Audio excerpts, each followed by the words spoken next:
প্রচারের শেষ লগ্নে করিমগঞ্জ আসনে বিজেপি প্রার্থী কৃপানাথ মালভের সমর্থনে এগিয়ে এলো স্থানীয় সুপারি ব্যবসায়ী সমিতি। ফলে কিছুটা হলেও স্বস্তি গেরুয়া শিবিরে।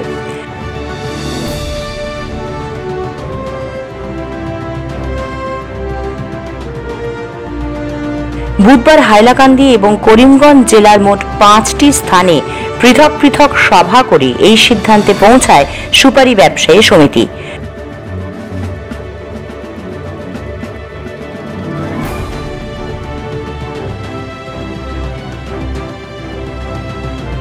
পরে হাইলাকান্দি জেলার আলগাপুর বাজারে একযোগে এই সিদ্ধান্ত সংবাদ মাধ্যমের কাছে তুলে ধরেন স্থানীয় সুপারি ব্যবসায়ীরা।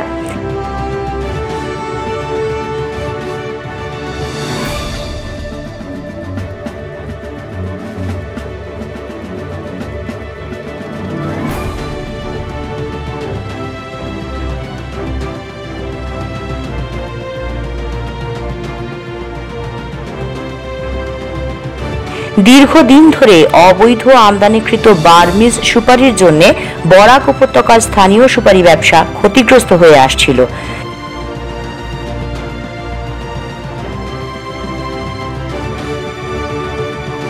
কিন্তু এখন থেকে মুখ্যমন্ত্রী এই বিষয়টি গুরুত্ব সহকারে দেখার আশ্বাস দেওয়ার জন্য স্থানীয় ব্যবসায়ীরা করিমগঞ্জ আসনে বিজেপি প্রার্থীকে সমর্থন করার কথা আনুষ্ঠানিকভাবে ঘোষণা করেন।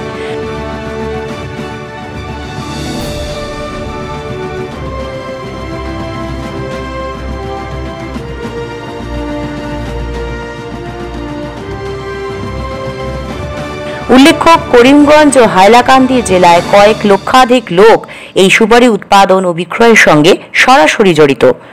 আমরা আজকে সুপারি ব্যবসা খালি আলগাপুর এই সময় না, আজকের দিনে আমরা আসিমগঞ্জ, বাঙ্গা, বদরপুর এবং আলগাপুর আমরা 5টা সুপারি মিটিং করছি।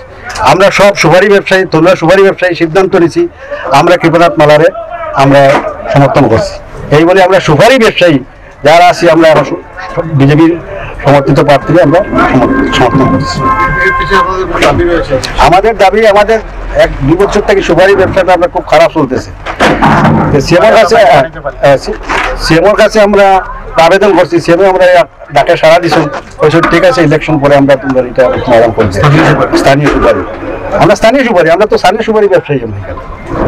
ওই হিসাবে আমরা সব বরাক ভ্যালির, হাইলাকান্দি, করিমগঞ্জ, শিলচর 3 ডিস্ট্রিক্টের ব্যবসায়ীগুলো আমরা সুপারি ব্যবসার লোকে আমরা কারণে আমরা বিজেপির সমর্থন করছি। Bureau report, NE8 news.